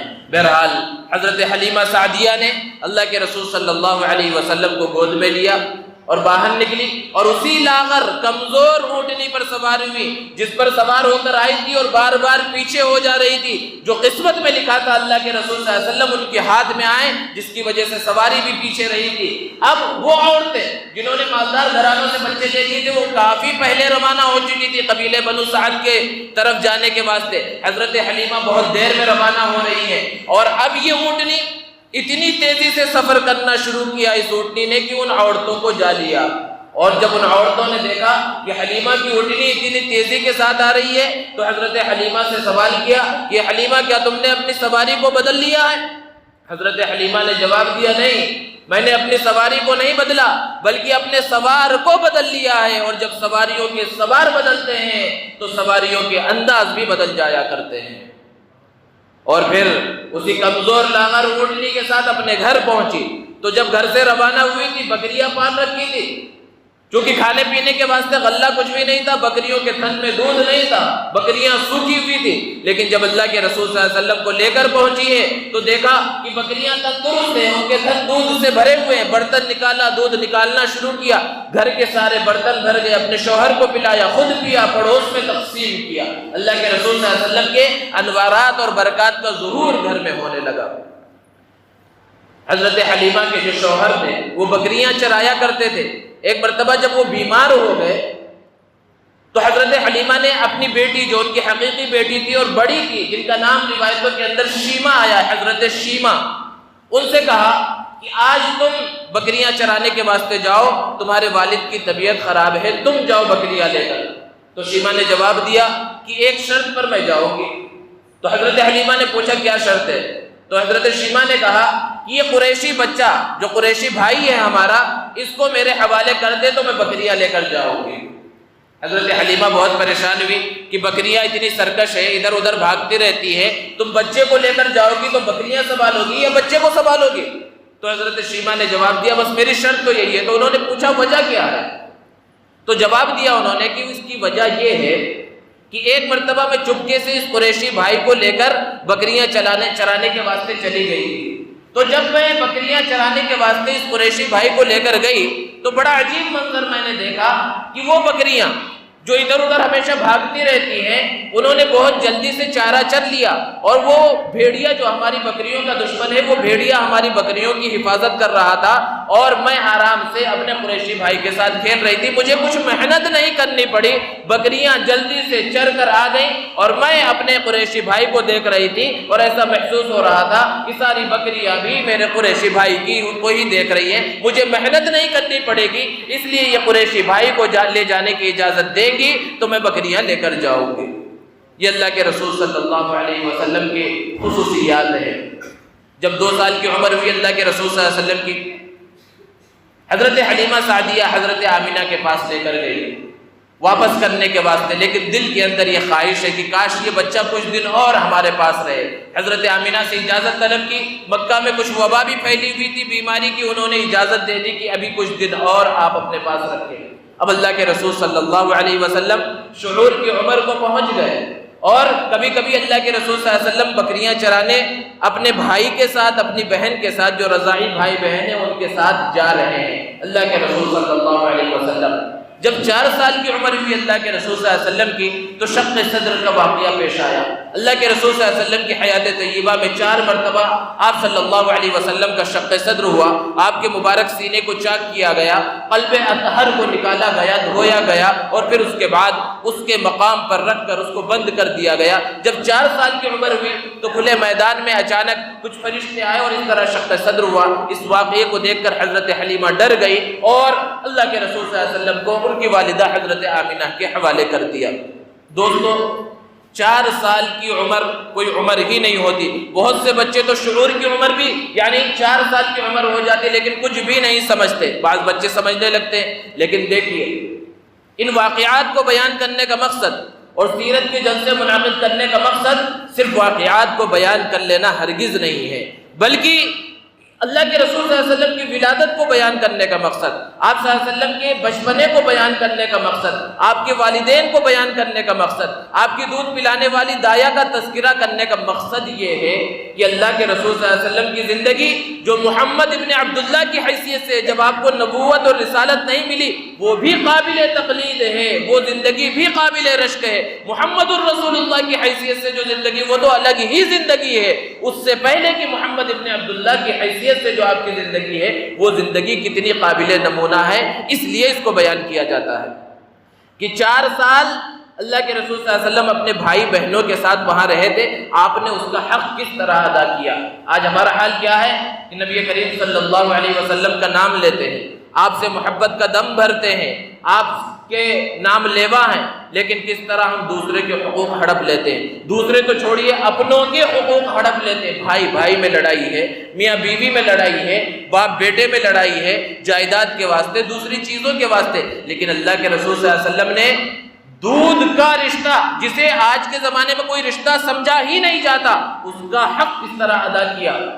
اللہ کے رسول صلی اللہ علیہ وسلم غزوہ حنین میں ہے، بہت بڑا غزوہ، بہت بڑی جنگ ہے، مسلمانوں کو عظیم فتح حاصل ہوئی. 6000 کافر قید ہو کر آئے. 6000 بہت بڑی تعداد ہے.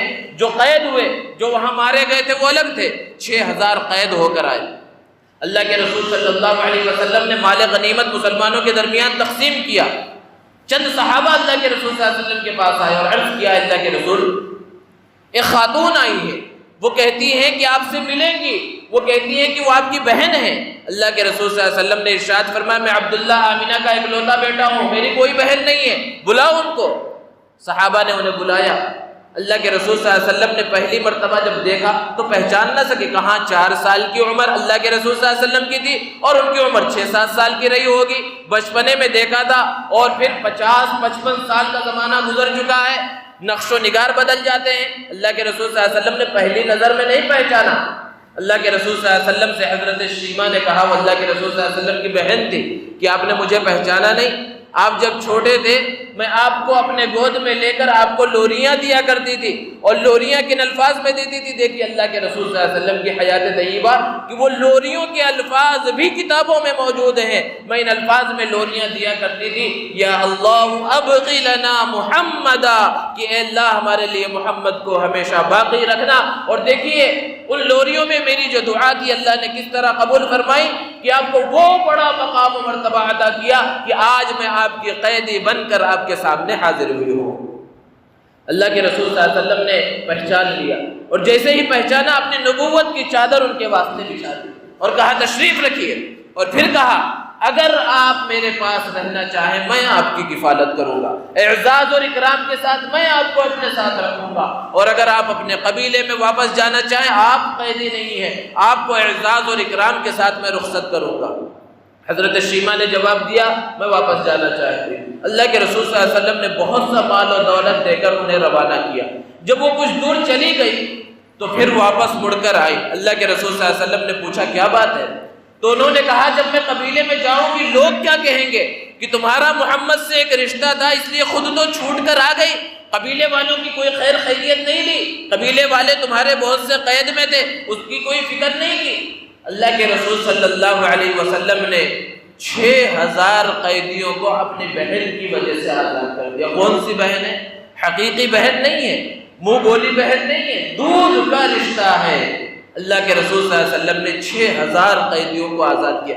حالانکہ وہ جو قیدی تھے وہ تقسیم کیے جا چکے تھے صحابہ کے درمیان. اللہ کے رسول صلی اللہ علیہ وسلم نے صحابہ سے کہا، خواہش ظاہر کی کہ میری یہ خواہش ہے کہ تم لوگ واپس کر دو.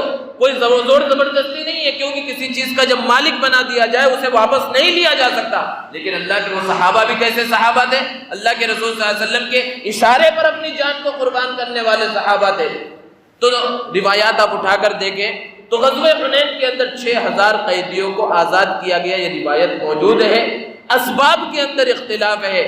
بعض محدثین نے اس واقعے کو بیان کیا کہ حضرت شیما کی وجہ سے 6000 قیدیوں کو آزاد کیا گیا، اور پھر اس آزادی کا نتیجہ کیا نکلا؟ ان میں سے اکثر اسلام کے دامن میں آ گئے۔ اللہ کے رسول صلی اللہ علیہ وسلم نے اس طرح اپنی بہن کا، دودھ شریک بہن کا حق ادا کیا۔ ہم اور آپ اپنی زندگیوں کا جائزہ لیں کہ کس طرح ہم اپنی زندگی کے اندر اپنے اوپر جو حقوق دوسروں کے عائد ہیں، والدین کے حقوق ہیں، بھائی بہنوں کے حقوق ہیں، پڑوسیوں کے حقوق ہیں، کس طرح ہم ادا کر رہے ہیں، اپنی زندگی کا جائزہ لیں۔ حضرت سویبہ کا بھی تذکرہ آیا کہ جب اللہ کے رسول صلی اللہ علیہ وسلم کی ولادت ہوئی تھی تو مشکل سے 7-8 دن ہی مکہ المکرمہ میں رہے، اس کے بعد تو حضرت حلیمہ لے کر چلی گئی تھی، تو وہ چند دنوں تک ابو لہب کی باندھی حضرت سویبہ نے دودھ پلایا تھا، چند دنوں تک دودھ پلایا تھا۔ اللہ کے رسول صلی اللہ علیہ وسلم نے ان کا کس طرح خیال رکھا کہ جب تک آپ مکہ المکرمہ میں رہے، 53 سال آپ کی زندگی ہے جو مکہ المکرمہ میں گزری، تو جب تک آپ مکہ المکرمہ میں رہے، اپنی ماں جو منہ بولی ماں ہے، بلکہ دودھ شریک ماں ہے، رضاعی ماں ہے، ان کا آپ نے خیال رکھا، ان کے پاس ہدیے تحائف بھیجا کرتے تھے، ان کی خیریت دریافت کرتے تھے، ان کا خیال رکھتے تھے۔ اور جب ہجرت کر کے مدینہ المنورہ تشریف لے گئے تو کوئی بھی مکہ جانے والا ملتا تو حضرت سویبہ کے واسطے مدینہ المنورہ سے اللہ کے رسول صلی اللہ علیہ وسلم کچھ تحفہ ہدیہ بھیجتے مکہ المکرمہ کہ یہ میری ماں کو دے دینا۔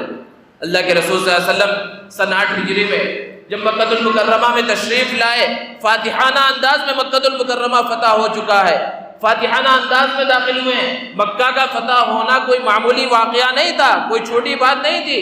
13 سال تک یہی مکہ والے اللہ کے رسول صلی اللہ علیہ وسلم کو طرح طرح سے ستاتے رہے تھے، صحابہ کے اوپر انہوں نے ظلم کا پہاڑ توڑا تھا۔ اللہ کے رسول صلی اللہ علیہ وسلم اب مکہ المکرمہ میں فاتحانہ انداز میں داخل ہوئے۔ انسان کو جب خوشی حاصل ہوتی ہے اور ایسی بڑی فتح حاصل ہوتی ہے، اپنوں کو بھول جاتا ہے، بہت سی چیزوں کو بھول جاتا ہے، دور کے رشتوں کا تو خیر پوچھنا ہی کیا ہے، اپنے قریب کے لوگوں کو بھی بھول جاتا ہے۔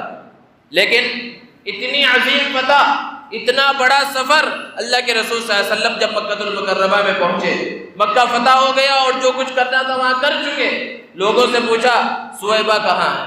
لوگوں نے بتایا ان کا تو انتقال ہو چکا ہے۔ اللہ کے رسول صلی اللہ علیہ وسلم نے افسوس کا اظہار کیا، پھر پوچھا ان کے بیٹے مسرور کہاں ہیں؟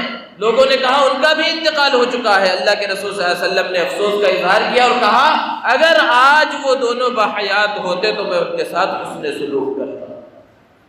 یہ اللہ کے رسول صلی اللہ علیہ وسلم کا حسن سلوک ہے، یہ اللہ کے رسول صلی اللہ علیہ وسلم کے اخلاق ہیں، یہ اللہ کے رسول صلی اللہ علیہ وسلم کے کردار ہے کہ مشکل سے 7-8 دن جس خاتون کا اللہ کے رسول صلی اللہ علیہ وسلم نے دودھ پیا تھا، پوری زندگی ان کا خیال رکھا، اور فتح مکہ جیسے جشن کے موقع پر، عظیم موقع پر بھی اپنی اس ماں کو اور اپنے رضاعی بھائی کو اللہ کے رسول صلی اللہ علیہ وسلم نہیں بھولے۔ یہ ہے اصل کردار، یہ ہے اپنانے کی چیز۔ اگر ہم نے اللہ کے رسول صلی اللہ علیہ وسلم کے کردار کو نہ اپنایا، اللہ کے رسول صلی اللہ علیہ وسلم کے اخلاق کو نہ اپنایا، تو ہم حقیقت میں اللہ کے رسول صلی اللہ علیہ وسلم سے سچی پکی محبت کرنے والے نہیں ہیں۔ ضرورت تو اس بات کی ہے کہ ہم اللہ کے رسول صلی اللہ علیہ وسلم کے حقوق کو ادا کرنے والے بنیں۔ اللہ کے رسول صلی اللہ علیہ وسلم کے جو حقوق ہیں ان حقوق کو ہم پوری طرح کما حقہ ادا کریں۔ اور حقوق کب ادا کریں گے؟ جب ہم اللہ کے رسول صلی اللہ علیہ وسلم کے حقوق کو جانیں گے کہ اللہ کے رسول صلی اللہ علیہ وسلم کے حقوق کیا ہیں ہر مسلمان پر۔ سب سے پہلا حق تو یہ ہے کہ اللہ کے رسول صلی اللہ علیہ وسلم پر ایمان لایا جائے۔ ایمان لانا یہ سب سے پہلا حق ہے۔ قرآن میں اللہ نے بیان فرمایا یا ایھا الذین آمنوا آمنوا باللہ ورسولہ، کہ ایمان والو اللہ پر اور اللہ کے رسول پر ایمان لے کر آ جاؤ۔ کیونکہ اگر کوئی آدمی اللہ پر قابل مکمل ایمان رکھے لیکن نبی صلی اللہ علیہ وسلم پر ایمان نہیں، یا نبی پر ایمان ہے لیکن نبی صلی اللہ علیہ وسلم کو خاتم النبیین آخری نبی نہیں سمجھتا، تو چاہے جتنا پختہ ایمان اللہ پر ہو وہ قابل مومن نہیں، وہ مسلمان ہی نہیں، وہ کافر ہے۔ نبی صلی اللہ علیہ وسلم پر ایمان کے بغیر ایمان کامل اور مکمل نہیں ہو سکتا۔ اسی لیے اللہ نے بیان فرمایا وَمَن لَّمْ يُؤْمِن بِاللَّهِ وَرَسُولِهِ فَإِنَّا أَعْتَدْنَا لِلْكَافِرِينَ سَعِيرًا، کہ جو اللہ پر اور اس کے رسول پر ایمان نہ لائے تو ایسے کافروں کے لیے ہم نے جہنم کو تیار کیا۔ تو سب سے پہلی چیز ہے اللہ کے رسول صلی اللہ علیہ وسلم پر قابل اور مکمل ایمان۔ اور دوسرا حق اللہ کے رسول صلی اللہ علیہ وسلم کا یہ ہے کہ آپ کی سچی پکی محبت دل کے اندر ہو، آپ کی عظمت دل کے اندر ہو۔ اور اللہ کے رسول صلی اللہ علیہ وسلم کی عظمت کیا ہے؟ قرآن نے بیان کیا انا ارسلناک شاہدا ومبشرا ونذیرا وداعیا الی اللہ باذنہ وسراجا منیرا، کہ ہم نے آپ کو شاہد، بشیر، نذیر بنا کر بھیجا ہے۔ آگے اللہ نے بیان فرمایا سراجا منیرا، روشن سورج، روشن چراغ بنا کر بھیجا۔ سراج کے لفظی معنی تو چراغ کے ہیں، لیکن مفسرین نے اس کا ترجمہ سورج سے کیا ہے، کیونکہ لائٹ اور روشنی مختلف طرح کی ہوتی ہے۔ ایک روشنی ہے جو چراغ کی روشنی ہے، موم بتی کی روشنی ہے، لائٹ کی روشنی ہے، بلب کی روشنی ہے، ٹیوب لائٹ کی روشنی ہے، پھر اس کے بعد ستاروں کی روشنی ہے، چاند کی روشنی، اور سب سے بڑی روشنی سورج کی روشنی ہے۔ کہ اگر سورج نکل جائے، دوپہر میں سورج روشن ہو اور پھر باہر کوئی چراغ لے کر چلے کہ میں اس سے روشنی حاصل کر رہا ہوں، تو اسے بے وقوف کہا جائے گا۔ اس کو مثال سے سمجھایا گیا کہ انبیاء کرام علیہ السلام جو دنیا میں بھیجے گئے وہ سب روشنیوں کے ساتھ بھیجے گئے، لیکن کسی کے ساتھ چراغ کی روشنی تھی، کسی کے ساتھ بلب کی روشنی تھی، کسی کے ساتھ ستارے کی جیسی روشنی تھی، کسی کے ساتھ چاند کی جیسی روشنی تھی۔ کیونکہ انبیاء جو پہلے تشریف لائے، کوئی نبی ایسا بھی آیا کہ جو صرف ایک خاندان کے لیے بھیجا گیا کہ اس کو ہدایت کے راستے پر لانا ہے، کوئی نبی ایسا آیا جو صرف ایک علاقے کے واسطے بھیجا گیا، لیکن جب پیارے آقا صلی اللہ علیہ وسلم تشریف لائے تو آپ کو سورج بنا کر بھیجا گیا۔ ساری دنیا کے واسطے اللہ کے رسول صلی اللہ علیہ وسلم کو بھیجا گیا۔ یہ اللہ کے رسول صلی اللہ علیہ وسلم کی عظمت ہے، اور اسی عظمت کا تقاضا یہ ہے کہ آپ سے سچی پکی محبت ہو، اور محبت بھی کیسی؟ حضرت عمر رضی اللہ تعالیٰ عنہ نے ایک مرتبہ اللہ کے رسول صلی اللہ علیہ وسلم سے عرض کیا، اے اللہ کے رسول، مجھے آپ سے سب سے زیادہ محبت ہے سوائے اپنی جان کے، یعنی اپنی جان تو سب سے زیادہ پیاری ہے، جان کے بعد سب سے زیادہ محبت آپ سے ہے۔ آپ صلی اللہ علیہ وسلم نے فرمایا تمہارا ایمان کامل نہیں ہے۔ حضرت عمر اسی مجلس میں موجود ہیں۔ تھوڑی دیر کے بعد پھر انہوں نے کہا، اللہ کے رسول، مجھے آپ سے سب سے زیادہ محبت ہے، یہاں تک کہ اپنی جان سے بھی زیادہ آپ سے محبت ہے۔ آپ صلی اللہ علیہ وسلم نے ارشاد فرمایا اب تمہارا ایمان کامل اور مکمل ہے۔ اسی کو پیارے آقا صلی اللہ علیہ وسلم نے ارشاد فرمایا، لا يؤمن احدكم حتى اكون احب اليه من والده وولده والناس اجمعین، کوئی تم میں سے اس وقت تک مکمل مسلمان نہیں ہو سکتا جب تک کہ وہ مجھ سے، اپنے اولاد سے، اپنے والدین سے اور سارے لوگوں سے زیادہ محبت نہ کرے، تب تک وہ کامل مکمل مسلمان نہیں ہے۔ تو اللہ کے رسول صلی اللہ علیہ وسلم سے سچی پکی محبت ہونی چاہیے۔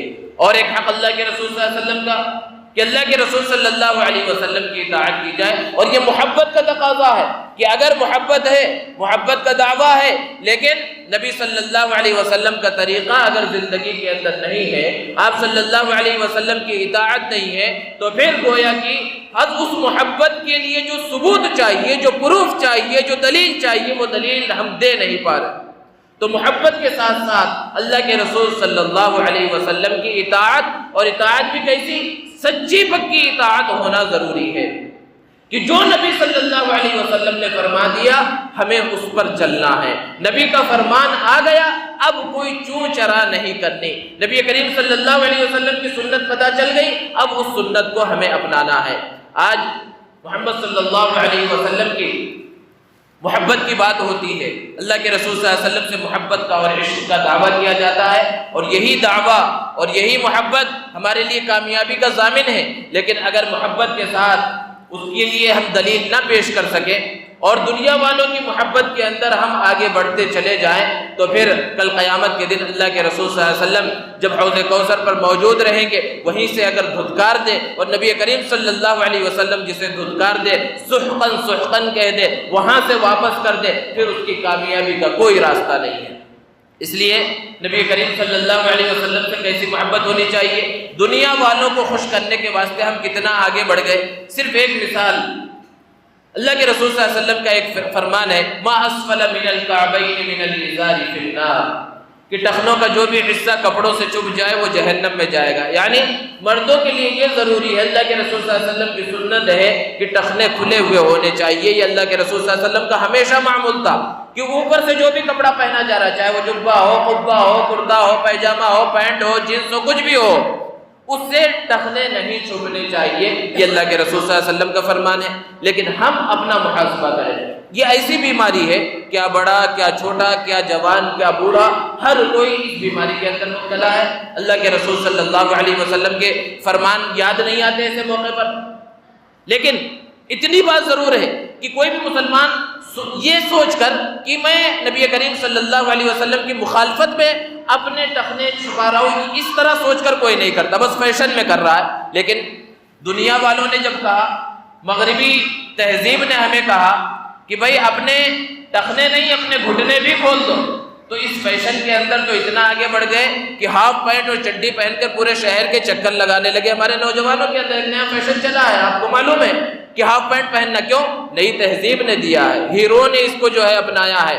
تو جب دنیا والوں نے کہا، مغربی تہذیب نے کہا، ویسٹرن کلچر نے ایک بات کہی کہ اپنے گھٹنے کھول دو، گھٹنے کھولنے کے لیے تیار ہے۔ پیارے آقا نبی کریم صلی اللہ علیہ وسلم کہہ رہے ہیں صرف اپنے ٹخنے کھول دو، ٹخنے کھولنے کے واسطے تیار نہیں ہے۔ تو یہ اللہ کے رسول صلی اللہ علیہ وسلم سے محبت ہے، تو محبت ہونی چاہیے وہ سچی پکی محبت، اور اطاعت ہونی چاہیے کامل اور مکمل اطاعت۔ اور ایک آخری اور اہم جو حق ہے اللہ کے رسول صلی اللہ علیہ وسلم کا، وہ آپ صلی اللہ علیہ وسلم کا دفاع ہے۔ موجودہ زمانے میں اس چیز کی سب سے زیادہ اہمیت ہے۔ اللہ کے رسول صلی اللہ علیہ وسلم کے دفاع کا مطلب کیا ہے کہ آپ صلی اللہ علیہ وسلم پر طرح طرح کے اعتراضات کیے جاتے ہیں، کبھی آپ کے نکاح کو لے کر، آپ کی شادی کو لے کر، کبھی غزوات کو لے کر، اور کبھی دوسری چیزوں کو لے کر الگ الگ انداز میں اللہ کے رسول صلی اللہ علیہ وسلم پر اعتراضات کیے جاتے ہیں۔ بسا اوقات اللہ کے رسول صلی اللہ علیہ وسلم کی شان میں گستاخیاں کی جاتی ہیں سوشل میڈیا پر یا میڈیا پر یا کہیں اور۔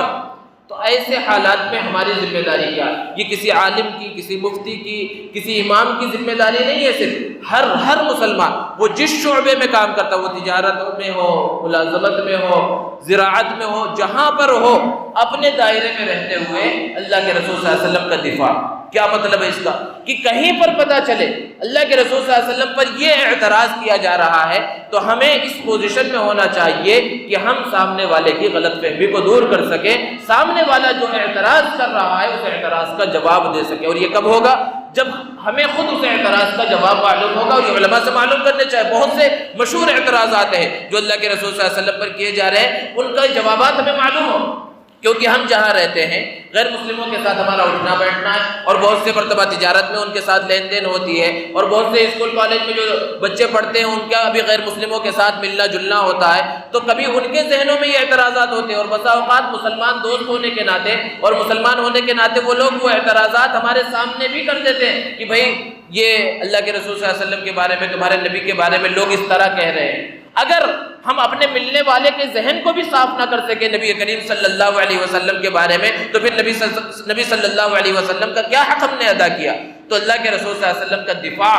لیکن آج ہمارا حال بالکل الٹا ہو گیا کہ کہیں ایسی چیز ہمیں ملی جس کے اندر کوئی گستاخی کی چیز ہے، جیسے کہ کچھ دنوں پہلے ایک تصویر چل رہی تھی کہ کعبۃ اللہ کی تصویر ہے، اس کے اوپر قرآن مجید کو رکھا گیا ایڈٹ کر کے، پھر اس پہ اوپر ایک آدمی پیر رکھ کر کھڑا ہوا ہے، ایک لڑکا، نوجوان لڑکا۔ اب یہ تصویر ہے، بڑی سخت تصویر ہے اور بڑی گستاخی والی بات ہے۔ اب ہمارا رد عمل کیا ہونا چاہیے؟ ایک صرف مثال کے طور پر، اس طرح کی چیزیں سوشل میڈیا پر، فیس بک، واٹس ایپ، دوسری چیزوں پر چلتی رہتی ہیں، لیکن ہمارا کام کیا ہونا چاہیے؟ کیا ہمارے پاس ایسی کوئی تصویر آئے تو ہم سب کو بتاتے ہوئے پھریں؟ جبکہ ہماری اپنی زندگی کے حال کیا ہے کہ اگر ہمارے والد کے بارے میں کوئی غلط بات کہہ دے، حقیقت نہ ہو، کوئی الزام لگا دے، الٹا سیدھا کہہ دے، تو بھی ہم کیا چاہتے ہیں کہ اگر ایک کو معلوم ہے تو دوسرے کو نہ معلوم ہو، حالانکہ وہ بات غلط ہے، وہ الزام ہی غلط ہے، تب بھی ہم چاہتے ہیں کہ یہ چیز لوگوں کے درمیان مشہور نہ ہو۔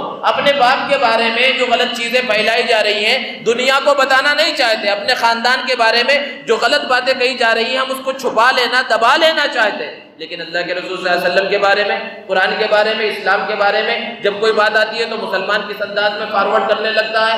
اس کے موبائل میں جتنے کانٹیکٹ ہیں، جتنے سب کو فارورڈ کرتا ہے، اور پھر اس انداز میں کیپشن ڈال دیے جاتے ہیں، سچے مسلمان ہوگے تو ضرور آگے بھیجو گے۔ کیا یہی سچے مسلمان ہیں کہ اللہ کے رسول صلی اللہ علیہ وسلم کے بارے میں غلط بات کہی گئی اور اس کو دنیا کے اندر پھیلا رہے؟ ہونا یہ چاہیے ذمہ داری کی بات کہ اگر ہمیں معلوم ہے کہ یہ گستاخی کس شخص نے کی ہے، تو اگر ہمارے اندر یہ طاقت ہے تو ہم اس کے خلاف قانونی کارروائی کرتے۔ جو کام مسلمانوں کو کرنا ہے وہ کام بالکل نہیں کرتے، یعنی قانونی کارروائی۔ اور قانونی کارروائی آج کل اتنی آسان ہو گئی ہے، جو لوگ کر رہے ہیں انہیں فائدہ بھی ہو رہا ہے۔ بہت سے ایسے نوجوان تھے چند دنوں پہلے جنہوں نے، جو غیر مسلم تھے، جنہوں نے اسلام کی شان میں، قرآن کی شان میں، نبی کریم صلی اللہ علیہ وسلم کی شان میں گستاخی کی۔ تو ایسے نوجوان جو سوشل میڈیا کے اوپر ایکٹیو تھے اور سوشل میڈیا کو اچھی طرح سے جانتے تھے، مسلمان نوجوان، انہوں نے اپنے گھر بیٹھے بیٹھے پولیس اسٹیشن میں شکایت درج کرائی، آن لائن شکایت، اور اس کے اسکرین شاٹ وغیرہ سب ان کے پاس پولیس اسٹیشن میں آن لائن ہی بھیج دیے۔ 2 دن کا پولیس والوں نے ٹائم دیا اور ان نوجوانوں کی گرفتاری ہوئی۔ تو اب ایسا موقع آ گیا کہ آپ کو پولیس اسٹیشن جانے کی بھی ضرورت نہیں ہے۔ اگر آپ کو معلوم ہے کہ یہ گستاخی کرنے والا فلاں شخص ہے تو آپ یا تو پولیس اسٹیشن جا کر یا جس طرح بھی قانونی کارروائی ہو سکتی ہے قانونی کارروائی کریں اور اس کو وہیں پر ختم کرنے کی کوشش کریں۔ اگر آپ قانونی کارروائی نہیں کر سکتے، کسی اور کو بھیجنے کی ضرورت نہیں ہے، اس کو وہیں پر ختم کر دیا جائے۔ ہم خود سبب بن جاتے ہیں، ایک آدمی خالی ڈالتا ہے لیکن مسلمان اس کو آپس میں پھیلانا شروع کر دیتے ہیں۔ تو اللہ کے رسول صلی اللہ علیہ وسلم کا دفاع کرنا، ہر اعتبار سے دفاع کرنا، اللہ کے رسول صلی اللہ علیہ وسلم پر جو اعتراضات ہو رہے ہیں ان اعتراضات کا جواب دینا ہر مسلمان کی ذمہ داری ہے، اور ہر مسلمان کی یہ ذمہ داری ہے کہ ان اعتراضات کے جوابات معلوم کریں۔ یہ مختصر سی چند باتیں تھیں اس مناسبت سے جو اللہ کے رسول صلی اللہ علیہ وسلم کی سیرت طیبہ سے متعلق تھی۔ اللہ رب العزت سے دعا ہے اللہ تبارک و تعالی نبی کریم صلی اللہ علیہ وسلم کی سچی پکی محبت ہمارے دلوں میں پیدا فرمائے، اور اللہ کے رسول صلی اللہ علیہ وسلم کی جس طرح اطاعت ہونی چاہیے اس طرح اطاعت کرنے کی توفیق عطا فرمائے۔ وآخر دعوانا